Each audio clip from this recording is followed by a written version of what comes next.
All right, what's up, Soul Fam, and welcome to Mira D Tarot. I am Mira D here today to talk about the second part of my ayahuasca experience.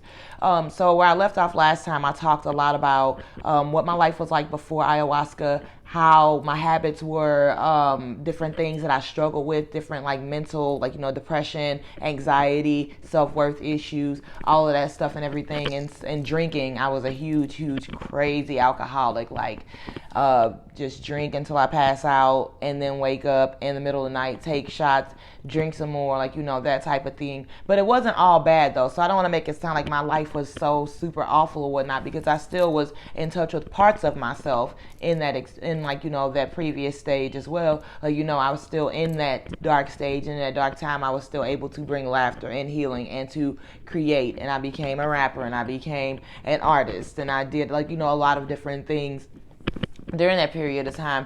But my soul was heavy. My soul was extremely heavy, and I felt like I was in one of those revolving doors, like at a bank or something, in a revolving door. And no matter how many times I walked around, it never occurred to me to look right. It never occurred to me. And so in this state, I moved to Boston. And while I was in Boston, just to recap, while I was in Boston and everything, I found these pieces of myself and I got to experience myself. However, I had known about ayahuasca for a really long time, but it had never really appealed to me or anything like that. And so now I understand that this medicine is very conscious, and she comes to you when she's ready to come to you. And everybody's time is completely different. And everybody may not need to experience ayahuasca to step into their highest self and their awakening. However, in my case, this was definitely the next necessary step. And when I first started becoming interested in ayahuasca in the first place, she spoke to me about April last year. No, it was way earlier than April, probably January last year or so. And I was feeling called to her. However, she was speaking. She was whispering to me. She was telling me, hey, I'm on my way, but I need you still to do some work. There's still some stuff that you need to do on your own before I step in and take the reins, before I step in and guide you and hold your hand through the rest of this journey. So it was just like these whispers. And as I said, a homie of mine, my old rap partner, she lived in California and I was in Boston at the time. And we were trying to get down to Peru to do the medicine. However, things just weren't aligning for either one of us. Like, she couldn't get her passport at one point. I lost my job, didn't have the finances and things like that at the time. And so nothing was aligning. And so we said, you know what, forget it. If it's meant to happen, it will. And so fast forward 8 months down the line, I show up in California to visit my buddy, and it just so happens that the girl who lives next door, which is down the way on the mountain, the girl who lives next door used to work on a retreat in Brazil. And 3 days within me showing up into the mountains, these two shamans that she used to work for happened to be passing through the mountains with the medicine. And they sent my homie a text and was like, hey, do you want to participate in this ceremony? And she was like, do you think we should do it? And I'm like, yeah, it's she's literally right down the street. Of course we should do it. And so it cost $200, which was a blessing too, because when I showed up there, I didn't have any money. And that day I got paid exactly $200, exactly to the dime. Okay, so when I say trusting in the universe has been much more of a natural thing for me since this whole experience and everything, it has been definitely an experience of learning to trust. So let's get into the ceremony. So we first off, my friend gets this text and everything, and I'm at this moment, I know that this is why I came to California. Now there's a thing where people always ask me well, why do you go to these places? And the thing is, I don't know why I go to these places. I just know that I'm supposed to be there. I know that I'm called to certain places and I'll show up. So as a friend of mine and I discussed, I just say, now I'll tell you in 6 months. I don't know what mission I'm being put on or why I'm being guided to where I'm being guided. However, I know that if I'm told to show up, I do, and the universe has something waiting for me. And this has been the case in Boston, and this has been the case in, California, and this has been the case in St. Louis and many of the other places that I've been to. I'm just in the right place at the right time.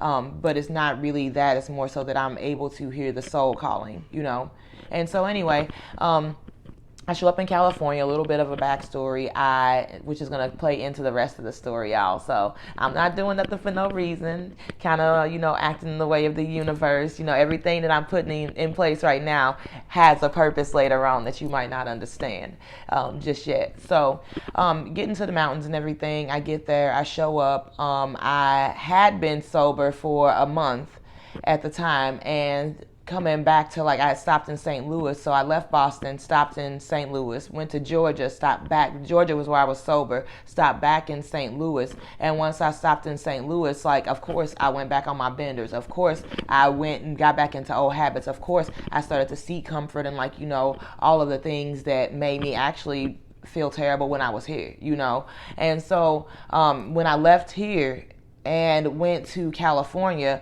I was one day in on the sober train, which, I mean, for me being an alcoholic, I was going through the withdrawals and all that good stuff. So I show up there and everything, and my homie, we're hanging out and stuff, and we go to meet people and stuff, and I run into this dude, and there was this instant soul connection, like one of those undeniable ones where it's just like, hey, old friend, I haven't seen you in a while, welcome back. And that was like kind of the feeling I got with him and everything like that. And it wasn't romantic, it was just such a deep connection that it was like just literally instant. And so I remember telling my buddy, I was like, he brought me food, and he was like, do you want something to eat? And I'm like, yeah, I do. And then I was like, I hope he comes back in here to, like, hang out with us and everything. Like, and so, like, after I said that, he came back from the other room and came into this room to hang out, and, like, we had this 8-hour conversation. It was great. So anyway, fast and forward and everything, we get invited to this ceremony. We prepare for this ceremony. We're supposed to eat. We're supposed to, like, eat a specific diet. We did up until right beforehand because we got real hungry and decided to go eat a bunch of bread and stuff, but it was all good. So we get to the ceremony. There are 10 of us, and there are 2 shamans, and so there are five ladies and 5 men, and they had the ladies on one side and they had the men on the other side, just for, like, I don't know why they did that, actually. I think that might be for, like, to keep everybody comfortable and stuff like that.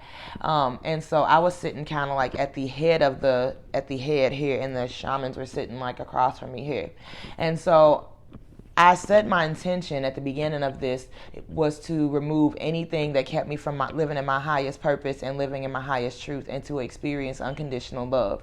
And so the shamans get everything together. They have a beautiful ceremony set up. There's candles. Everybody brought their bedding and a change of clothes, because it is a common thing that people, like, soil themselves, or people, like, throw up, because you, like, literally, it teaches you to, like, let go of control, because you can't. It's not like a mushroom trip or an acid trip where you can kind of decide what you want to do and where you want to go. No, that's not this kind of party, baby. Not here, not now. Not with this medicine. And so I'm sitting here, and I expected it to be really intense, but they sit down, they, like, start to play music, because music is a very big guiding post during these types of spiritual experiences and things like that. And so I'm sitting here, and they pass around first we do this hape, which is a type of tobacco, a sacred tobacco from the Amazon, and, Native Americans used to use it as well. And so it's a sacred tobacco that goes up your nose. Someone else blows it up there and everything. And so your right side is for your ancestors, and your left side is for your spirit guides. So you set those and set intentions with them as well, and it clears out your energy field. So this is like the male aspect. The tobacco is the father aspect of the plant medicine, And so we do that, and then we do these eye drops that burn like somebody dropped hot sauce in your eyes. And I'm not even joking. I got some in my refrigerator right now, but these burn like the worst burn you can ever experience. And so, like, it was terrible. And the thing that it taught me, though, is, like, so you have to breathe through it. You have to breathe. And the point in this is to clear out energy as well, and also to clear out your third eye, and also to people in Amazon use them for night vision, actually. And, like, they're really good for, like, a lot of different eyesight ailments. And so I'm laying here on my back, I got these eye drops in, and I start to breathe with them, and they won't stop burning until you surrender and until you accept where you are. Plants are conscious, y'all, and that's the thing, is we've been taught in this world that we're the only conscious things, and that everything else is just kind of dumb. Hell no, that's not the truth. These plants know what's up. and we have to learn to tune in and speak a different language in order to communicate with them, and for them to communicate with us. So as soon as, like, I got to a place, I was able to accept that this is just where I am, and that this pain that I'm experiencing isn't going to last forever. And so that was a very, very comforting, it was a comforting thought, and it was really something that centered me and brought me into this moment, because we do, as human beings, tend to think that when things are happening to us, that they're going to last forever, for the rest of our lives, all of this stuff. So I got the eye drops, and then finally they were ready to pass around the medicine. And so we're sitting here, and everybody's wearing white, or some, like, version of white. There wasn't any red or black involved in the ceremony. And so we pass around, the shots, and we all take them. And the shamans play some really, really beautiful music, and it's flowing and it's going. And they wait about 20 minutes, and they ask if anybody is feeling the medicine yet. And I said, no, I'm not feeling it. Like, I've done, like, lots of different things before. Like, I got this. And I really wanted the full experience also. Like, I wasn't going in egoically. I was going in because I was like, I really wanted the full experience, but I didn't understand what this full experience entailed. Give me 1 second. Let me check and make sure my camera is still going. Sweet, it is. All right. And so I'm sitting here, and I go and I take my second shot, and within seconds, it was like, no, probably about 2 or 3 minutes, within minutes of me taking that shot, my entire world begins to change. I'm looking around, and the entire room starts to look like the most beautiful desert that I've ever seen in my life. The people in the room start to kind of fade out and disappear, and I can only see the shamans, and I can hear them playing their guitars, and I can hear the music. And as I'm sitting here, I start to panic. I start to become afraid, and I realize at this moment, I'm like, man, I don't want to ruin anybody else's experience. And I realized how much I'm holding on to the control of and the composure of not letting people see the real me, not letting people see my vulnerability. And I start to realize this in this moment. And so I'm sitting here, and I'm like breathing, and I'm trying to breathe, and they asked us to stay sitting up so that the medicine could digest and everything like that. But I ended up laying down on this blanket, and I'm laying here, and the whole time all I can think about was the guy who I met a few days ago and everything, and he was sitting in ceremony as well, like way across the room. And I'm sitting here, and I'm thinking, I'm like, I'm scared, I'm terrified, I want to hold somebody's hand. I was like, I need to hold Tim's hand. I was like, I need his hand specifically. Like, it was just something about it. Like, one of my best friends is sitting here next to me. However, it was not her energy that I needed to ground. It was something about this person's spirit that I needed to help me pass through this point. And so I'm laying here, and I'm thinking to myself, well, I don't want to ask him. I just met him a few days ago. I don't want him to think anything of it. And all of a sudden, he pops up from across the room, and he walks over to me, and he's like, oh my God, like, what can I do for you? And so I said, can I hold your hand? And I hold his hand, and I was terrified, but it was really such a peaceful way to go into this experience. After I spoke with him after the experience, he said that he was sitting across the room actually, and he felt called to come to me. He was like, I need to go over there. I have to be there. I want to pet her back. I want to, like, rub her hair. I don't want her to think that this is anything weird. I don't know if we're supposed to touch anybody in this ceremony.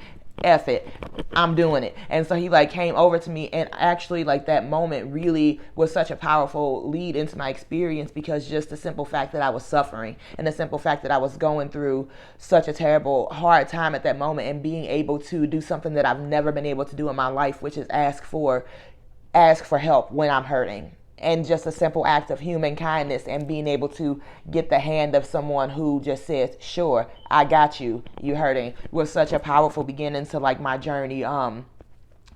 And so it was, so going in, like, I held his hand, and it finally gave me permission to let go. It gave me permission to relax.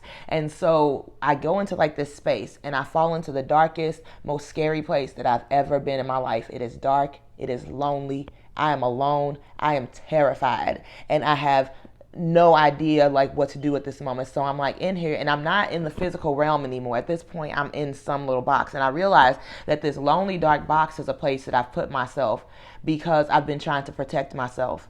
And by trying, and it hasn't really protected me so much as it has shut me out of like, connection. you know. And so I go into like this space and I'm scared and I think to myself, I shouldn't have done this, I shouldn't have done this, I shouldn't have done this. And I hear a voice real gently goes, well, there's only one way out. And I'm like, ah, like, so I and so like I go into like that space and I start to experience it was terrifying. Like I start to go through all of these experiences as a child from the time that I was born until like a lot of other parts of my life. I start to go through all of these memories of times where I was taught that my needs being met was annoying. So I go through the experience of my mom and my dad, like, you know, these are just examples, and this is all happening at once somehow. It's not like a sequential thing. It's all kind of happening at once. And so I'm sitting here and I'm going through my mom and my dad listening to me cry as a baby and being annoyed because they don't realize that I have a need. It's not that they were being negligent. They didn't realize that I had a need, you know. And so and then just going into all these other experiences and like just things I never would have remembered, things that I remembered when they came up, but things that were repressed. And so I get to this point where I start to realize how afraid I am of all these things. And I kept feeling like I had to throw up. And Tim comes back over to me and like lifts me up. And like, I go to throw up and just these big yawns come out. Like I keep feeling, so I'm guessing that was me purging as well. So I'm like going to throw up and like these big yawns are coming out. But every time a yawn would come out, I would get like I would level up a little bit and it wouldn't be as scary. And so I remember like the shaman lady coming around and like she comes like, you know, to talk to me, and she's like, how you doing? And I'm like, you know, I just start laughing because I realized at this moment how ridiculous it is that we get conditioned into thinking that this is who we are, into thinking that this pain is who we are, into thinking that we as people are these protection barriers that we put in, or we call it our personality traits and stuff, when in reality it is a trauma response. It is a response to the trauma that we have been through. It is a response to the things that have held us into this space for a long time, you know. And so I start laughing, and I laughed, and like she asked if I was abused, and I said I don't think that they saw it that way, because in this moment there wasn't any blame. I really truly understood that my parents didn't know any better. They didn't know any better. They didn't know what they were doing. They didn't know how they were affecting me, you know. And so in this moment I find forgiveness, and in this moment I find myself, and in this moment I find forgiveness, and not just my mom and not just my mom and my dad, but in all the people around me, because I realized that just like everybody, just like, you know, just like I am just like this hurt person with these barriers, everybody is just these hurt person with these barriers, and we're all just walking around affecting each other, and we're not thinking about, like, you know, and it's not that we're not thinking about it, we don't have the capacity to know how we're affecting people at certain points in our lives. Now there does come a point where we become conscious of that, and then we do have the choice to change it at that point. However, like, I was sitting here, and let me check my thing. So I was sitting here, and as I'm like, you know, going through this, I hear Tim from across the room. He goes, "Hey Miranda, you got a great laugh." And I go like, and I like start laughing and say thanks, and then I roll over back into my blanket because I also had trouble accepting compliments or like things like that. And so I go into this space, and I talk to like my grandmother, I talk to my dad who passed, I find all this peace and comfort. But before then, I go into this space where I see myself as a child, and I am terrified, and I am shaking in a corner, and I am so scared of connection, and so scared of love, and so scared of letting people in. And I go to myself, and my friend says that she said she could hear me talking to myself like out loud, but I was saying, "Hey, it's okay. Come here. Like, it's all right. You don't have to be scared. You don't have to be scared. Like, come here. I got you." And so like she was so terrified in that. And so in that moment, that's when I really realized too that like everybody has this same type of, whether it's a different experience or not, the same hurt inner child inside of them. And it is up to us. Some people don't even know how to go look for that inner child and bring them back into their presence. Because for me, when it came to drinking, when it came to addictions, when it came to anxiety, it went so much deeper than, you know, just putting the bottle down. It went so much deeper than just deciding that I'm worth it one day. It went deep. And so for me, it was such a powerful experience because it freed me. And I had this opportunity, this chance to look at myself and say, hey, I got you now. I'm an adult. I'm grown. I'm going to raise you. And so I took this child back into my grasp, and I promised this child that I won't ever let anybody treat you like that anymore, you know? And I promised this child that from here on out, her voice matters. From here on out, she's worth it. From here on out, her dreams and goals are going to become a reality. From here on out, nobody's going to treat you in a way that isn't with love and respect. And if they do, we have the power now to walk away from this. You didn't have the tools to do it when you were younger. But now in this moment, you do. And so I was given that power back. And I was given that power to stand up for myself and to be the person that I am today, to use my voice. I was given the power to stand in my power. I was given the power to show up as the person that I'm meant to be in this world. And so it's something that I am eternally grateful to the universe, to everybody that was present, to Tim, who put me into this state of being able to understand and being able to, like, you know, hold the hand of, like, you know, someone who just a simple human kindness can change the world. It really can. And so in this experience, I go through all of this, and at one point I have to use the bathroom, and I'm like, I need to go to the bathroom, and I couldn't get words out. And I go, like, they're like, it's like 2 feet away, and I'm like, if I go in there, I was like, I don't think I can make it there, but if I go in there, I'm definitely not coming out. So I go in into the bathroom, and I find my way, and I'm just like, I'm using it, just the runs. It's coming out, number 2. And I'm like, and the more like I purge, the better I feel. So all this negativity that's been pent up in my body, all this negativity that's been pent up in my life and stuff like that is just like flowing out. And I also realized in that moment that I didn't know how to use toilet paper. I had no idea how to use a physical body. It was just naturally doing its function. And I looked at this roll of toilet paper, and everything in the room is blossoming into like gardens and beauty and fractals and like transforming. And I'm looking at this toilet paper, and I literally can't understand the concept of how I'm supposed to use this. And I'm sitting here, and I'm really trying.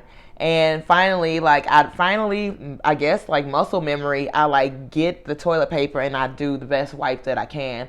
And then I go back to my blanket and wrap up, and let me see.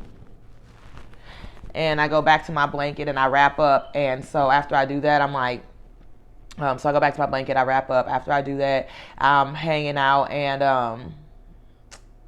after I do that, I'm hanging out, and I go into this blanket, and at this point, I talk to my dad, and at this point, I talk to my grandma, and I found so much forgiveness and understanding. And there were these beings that came in, and they were moving around pieces of my soul, pieces of my inside. It was like a spiritual surgery almost. They were taking things and putting things back where they go, and it was like the wildest experience, and there was so much love in it, and I was being put back together. Because when we go through things that are traumatic, and it doesn't matter what you think of as traumatic, when you go through things that hurt you, when you go through things that are traumatic, you lose a piece of yourself in that stuff. You lose a piece of yourself when you get hurt.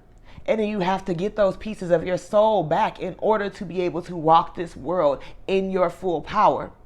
And now for different people, it happens differently, but I had to literally go, and people say you can't change the past. I stepped onto a different timeline. I went into a place. If I hadn't gone back into that place, I wouldn't have been able to step into this place, you know? And so I go through all of this and everything. And then finally I'm like laying here, and I thought I was dead. I was laying here, and I literally wasn't on this planet at all. I was everything.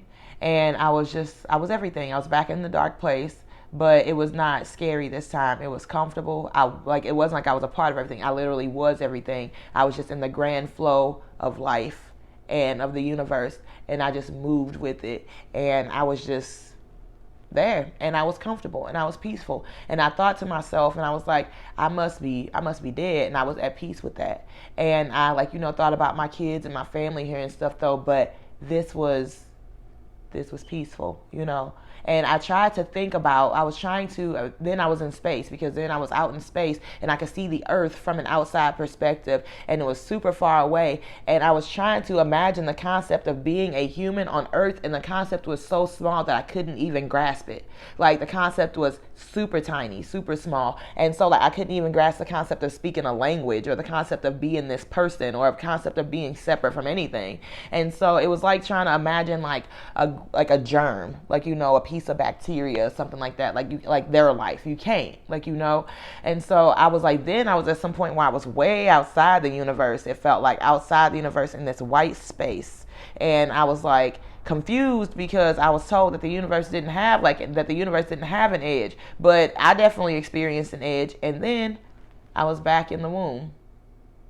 And I remember the shamans singing, they did a water prayer, and they prayed for the earth, and they talked about the earth. And I felt the pain of the earth. I heard the sounds of the unnatural. I heard the sounds of the darkness here. I felt the pain of the mother crying. Like, and we look at this earth like she's just this, like, you know, like it's just a big rock floating through space. She is more alive than anything you could possibly imagine, and she is hurting because she wants to provide for her children, and everything has been taken from her.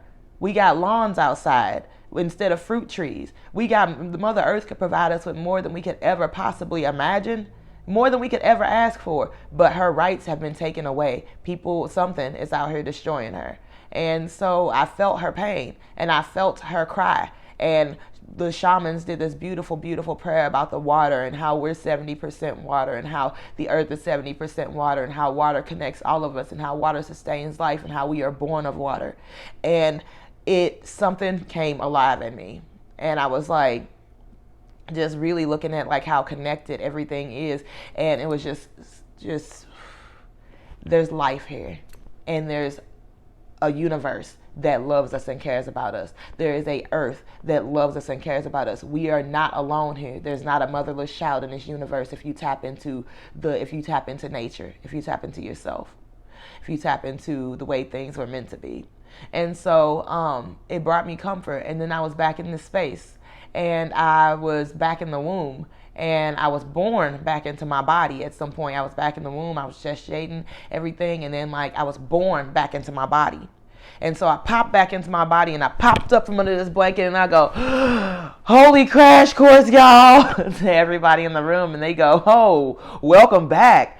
Dude, it was crazy. Where have you been at? And I'm like, I don't know, out these intergalactic highways.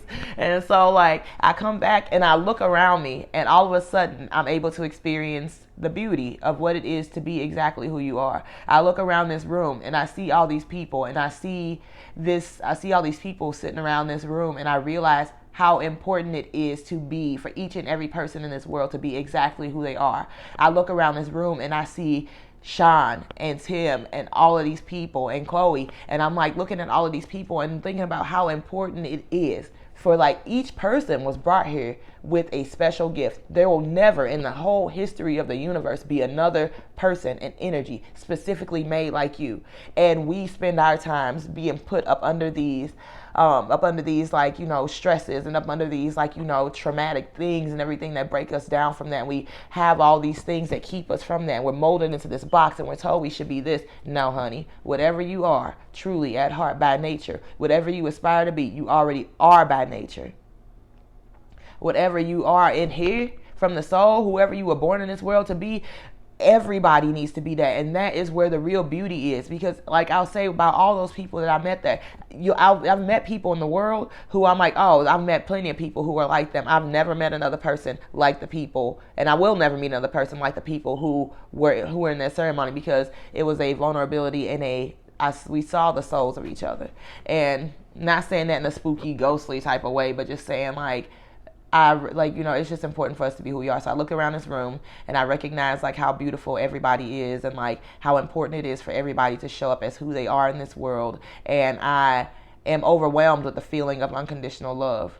I am brought to a place of complete and absolute joy, just watching like, you know, different people, and just seeing everybody experience, and realizing that we are all in this together. We all experience these emotions. We all feel these types of ways. We are all traumatized Doesn't matter how good your life was brought up. Some things are worse than others. However, we are all here to undo, and we are all here to learn, and then we are all here to be ourselves and give our gifts to this world. And so we sit around and I do a poem for everybody. We go around and we talk about, like, share something, anything. And I I wrote a poem about water, and I shared my poem about water. And it was, it was really powerful, just like to be in that moment and stuff like that. And coming back from that, it was really, really just such an amazing experience. It was really beautiful.